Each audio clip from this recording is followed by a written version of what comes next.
Ayan po, sa episode na ito, ano po, kahit hapon na po ay isisingit natin na rin pagkakataon pong ari. Yan, bago po dumilim at lumubog ang araw ay atin pong gagawin itong yung ano po, sisilba na po natin na rin yung kaya lang nating sigaan, yung kawayan po. Gawa po ng dito nga, mayroong mga na i-spot na ahas. Tapos nung nakaraan, meron pa rin na naaktuhan nga po.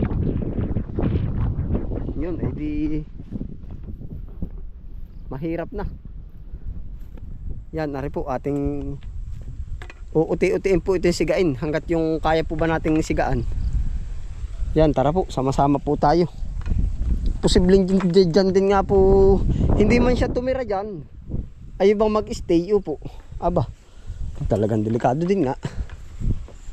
Yan, natin pong sisigaan pa isa-isa. Tapos po yung medyo matigas, pakukuhanin ko at maiging pambakod. Tapos po yung iba pa rin, pwede pa rin panggatong. Ayun po naman mga agi po na agad, yung ganito po, mga tipong ganari po. Na mahina na rin igatong ba. Yan, ito. Yan. Mga tipong lunos na agad pag yung napagatong sa lutuan. Ikukuhanin po natin yung ganito, mga bagas pa. Ang ikalawa po pati, bukod sa baka tirahan ng ahas, tirahan ng mabait, baka maapakan din po. Aba, talagang bakampa ako na rin. At tayo lagi narito ay. Yan. Yan po ang ating gagawin ngayon. Mag-uumpisa tayong magparikit para po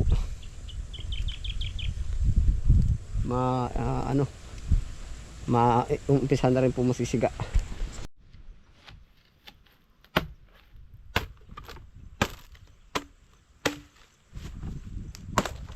Hindi rin po pwedeng palakay ng malaki po yung isang sindihan. Yari po ang saging.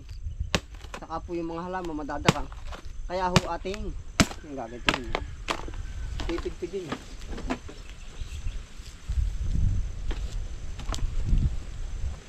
Baka po biglang pag sinindahan ko na isang sindi, mabubuhay ko yung ating pang fire hose.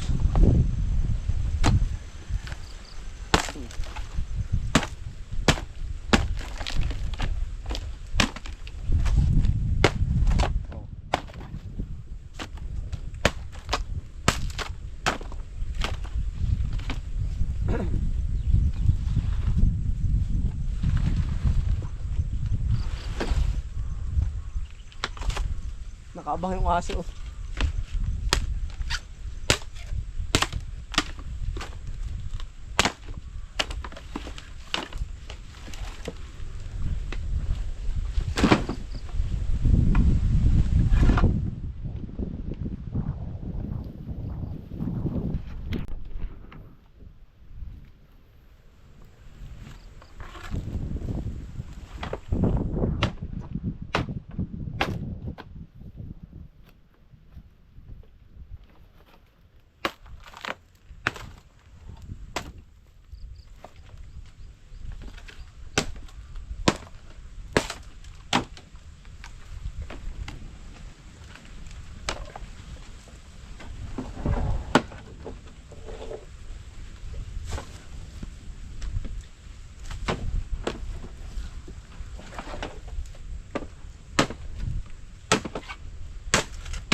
Po ang laging garap dito.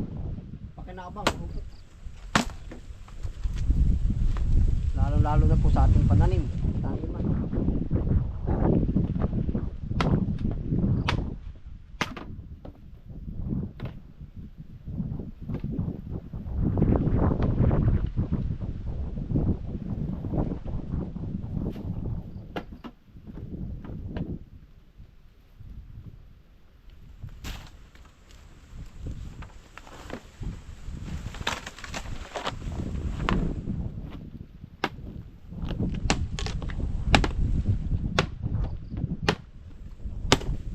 Layas po pati insekto na rin. Gawa ng usok. Masama ay pag pag nag-shades yung yung insekto. Pag nag-shades po yung insekto, ligtas yun. Yeah.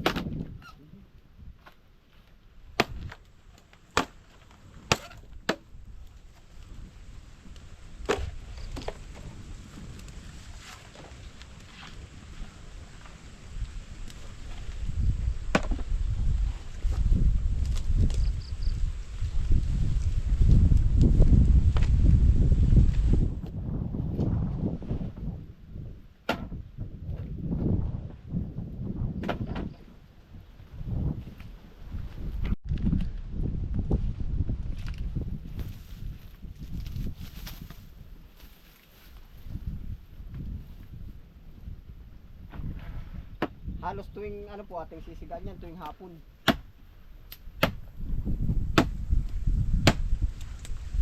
Plan A, plan B po pati yung para insekto maano po aalis na rin po. Susugba po yun eh.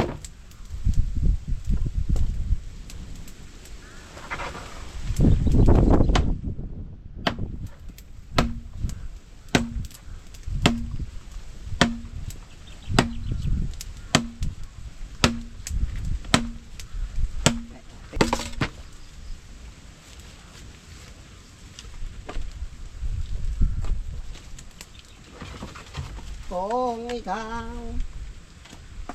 ay mahimbing sa gitna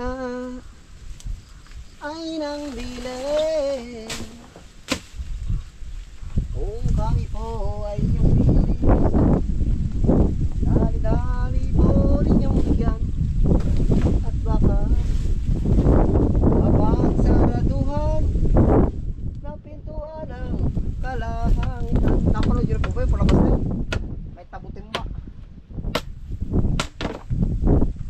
Kung ikaw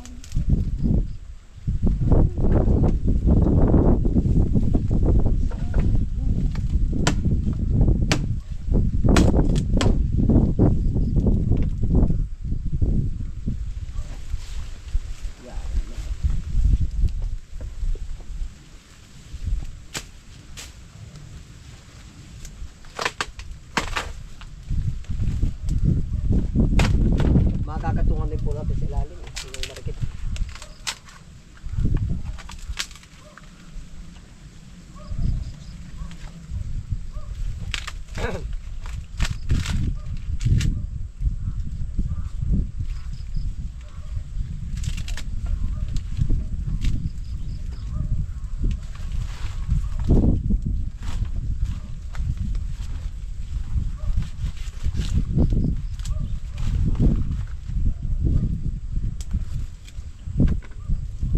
Chuchu, magkabangkay yan nung mabait.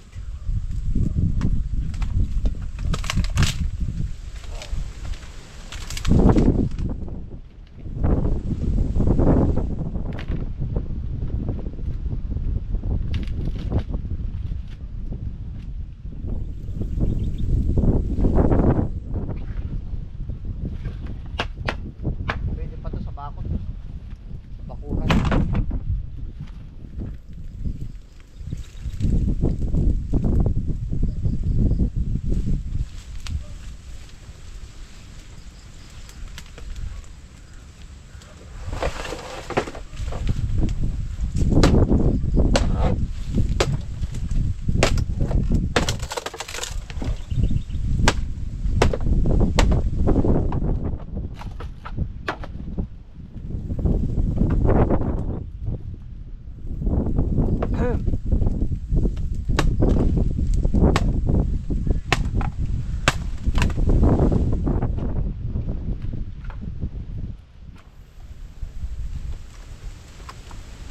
Campfire po ba ang tawag dyan? Campfire. Nag-ano ng apoy.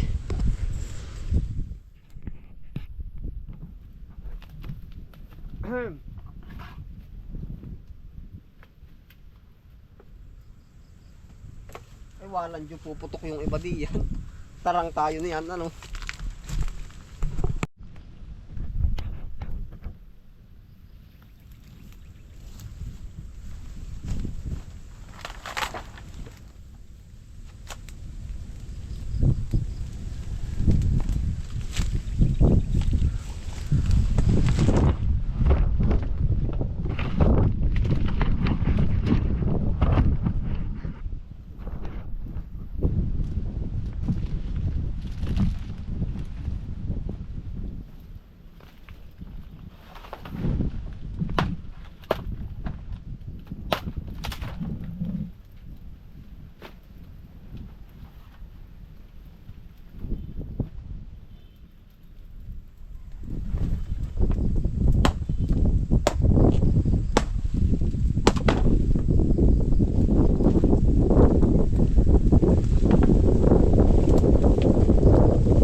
Imagine po na ilang piraso lang yan. Pag akong bibilang niya, wala pang siguro mga 20 piraso pa lang po.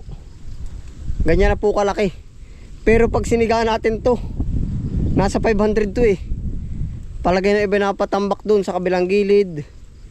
Mga 300 plus po ito. Sa 300 plus daw po kung gaano kalakang sigbo. Abot sa saging yan. Opo. Yan na po. Yung, ay walan yung bumagsak pa. Kung yan po mga 30 o 40 peraso, ito po, imagine no. Gaano siya kadami. Gaano kalakas ang apoy. Opo. Medyo mahangin po pa man din ngayon.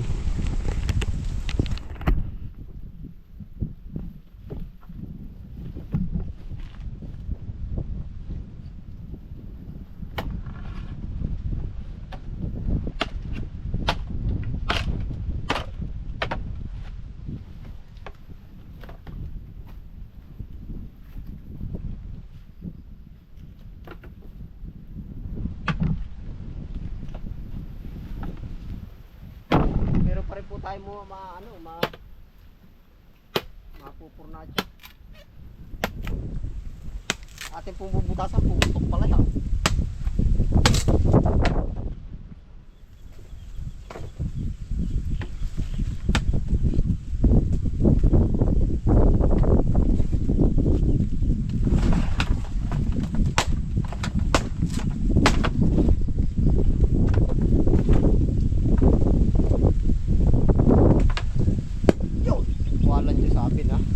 Ay, wag pong mapapasala sa telyasi yung gano'n ay. Pag sumabog ay tao bang niluluto, mamumura, makakagalitan ng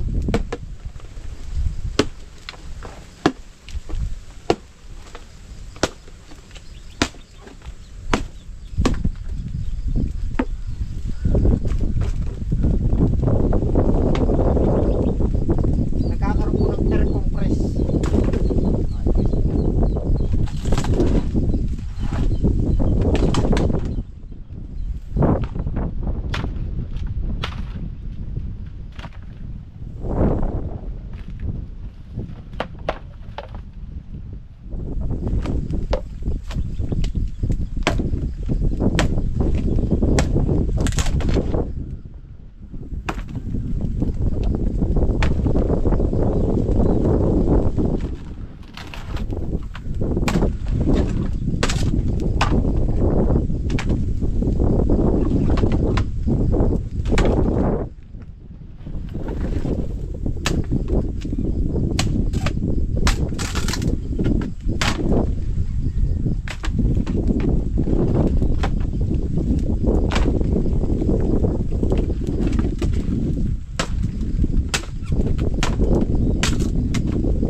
Ayan po.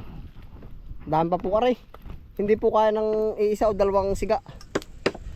Mga ano po siguro mga 3 hanggang 4. Hanggang bago po lumubog ang araw.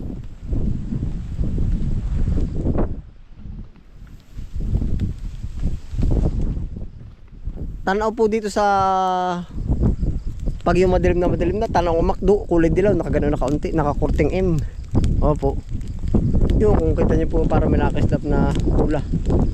Ay, hindi pala kita. Nung minsan madaling araw, kitang kita eh. Tanaw umakdo.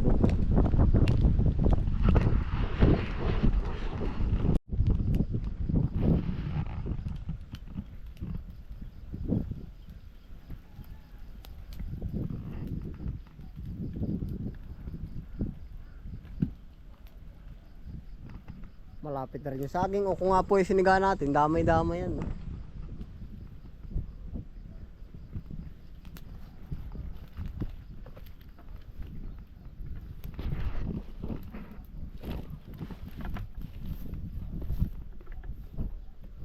Ganyan pa po karami ang volume. Ganyan. Ay, dami pa. Hindi pala kaya ng dalawa yan. Dalawang sindi.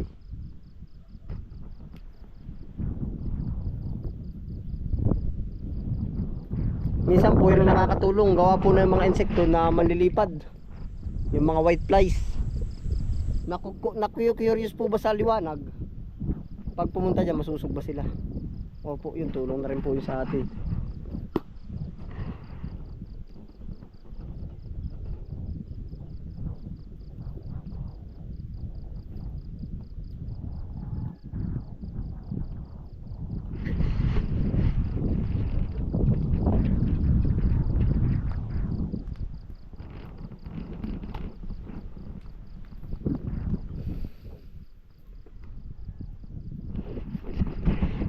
Ayun po, salamat po sa araw-araw niyo pong pagsama, no. Talaga po tayo araw-araw na narin ay. Pabalik-balik ay yun po naman, kumbaga di tayo ng araw-araw inarin eh. Yeah, shoutout po sa lahat ng nagtatrabaho po sa iba't abang ano po. Mapera yung mga driver, di naiiba nga po yung lugar. Kumbaga kung kayo po nasa opisina at kahit hindi ko naramdaman, ay di nandun ka sa opisina. Yun yung trabaho mo, mapera may iba kang pupuntahan. Bago pa lang po yung ano mo, kumbaga makikita mo na yung mga katabi mo, mga ginagawa mo. Opo. Tapos po naman kung sa about sa driver po naman, at lalo na kung driver ka ng jeep, bus or may destinasyon, yung may linya po ba, kumbaga kamukha po ng kumbaga Lucena, Manila, yun lang po ulit yung paulit-ulit mong makikita. Opo. Kumbaga kahit sabihin natin, dati po nakapag-driver din po ako ay, kumbaga kahit tayo travel ng travel, parang may nabubuo para sa isip natin na mukhang paulit-ulit yung ating ginagawa. Ay ganito din po sa bukid, po. Tayo nga magpapasaya sa ating sarili. Oh. Yun po. At saka po kumbagay kahit po sa ano naman trabaho, ganun, po. Pa ano lang tayo, pa ulit-ulit, po. Di nga pag tayo papalarin, yun. Ayos. Tama po kasi sinabi ko, ano, kung kayo man po ay nagtatrabaho sa iba, yung iba nagtutour guide, ay di hanggang doon din lang sa kanilang pasyalan. Basta po mas malaki ang nababago sa isip natin na pag naiba-iba yung angle nung pinupuntahan natin, makakakwentuhan natin, yan, nare-refresh tayo doon, nare-refresh.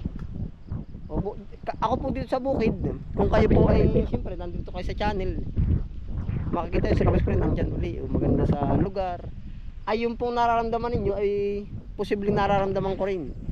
Kumbaga minsan may yung araw-araw na nga pong ginagawa, pwede rin tayong hindi man may balisa, ganun po ba?